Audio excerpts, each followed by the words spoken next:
Pak Ketua. Memang kita tuh selalu terkesima Pak kalau Pak Jazuli lagi on fire seperti tadi.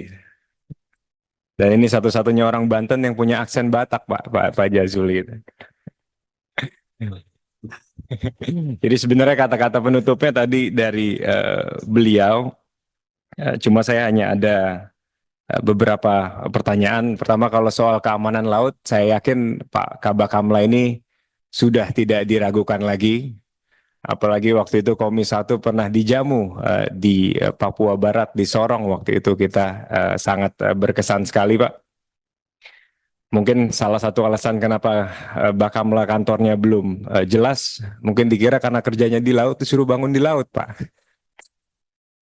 Tapi mudah-mudahan kita dalam bernegara nggak punya pandangan seperti itu. Pak Kabakamla beserta jajaran yang saya hormati, pertama pertanyaan saya terkait dengan legalitas Bakamla sebagai Coast Guard Pak. Tadi rekan-rekan di Komisi 1 juga saya dengar nadanya sangat amat mensupport terkait dengan masuknya rancangan undang-undang keamanan laut sebagai salah satu prolegnas.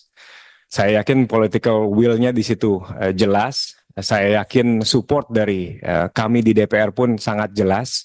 Cuma yang susah memang Pak, kalau DPR dipaksa untuk membuat satu rancangan undang-undang di mana instansi atau kementerian ataupun lembaga yang ada di dalamnya belum bersetuju satu sama lain.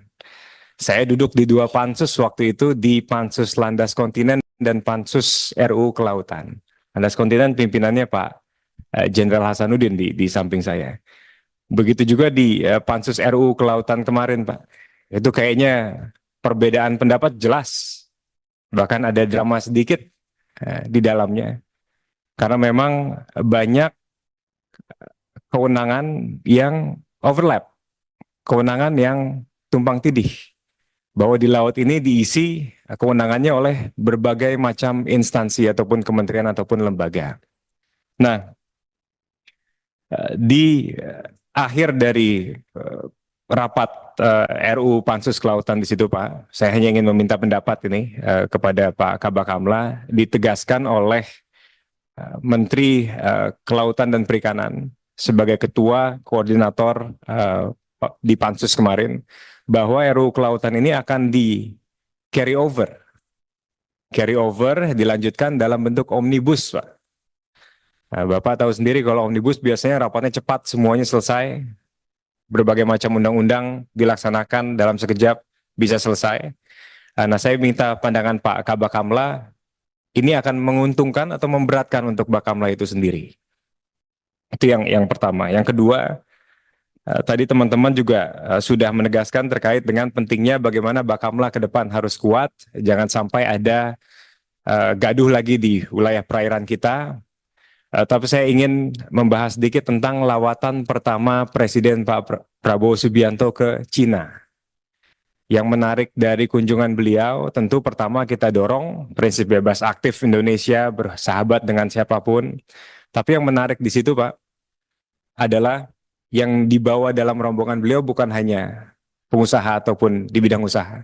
Tapi di situ ada Kepala Staf Angkatan Laut, Kepala Staf Angkatan Udara, artinya ada kepentingan pertahanan yang mungkin dibahas oleh beliau.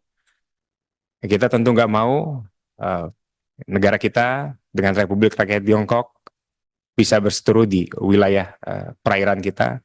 Jadi saya ingin tanyakan kepada Bapak, apakah sudah ada obrolan awal kemarin terkait dengan kunjungan pertama Presiden kita ke Cina, khususnya di bidang pertahanan dan keamanan laut. Terima kasih Pak. Pak Aguan kan ikut. Ya. Udah. Kayaknya kalau Pak Aguan bukan di keamanan laut, urusannya lebih di darat.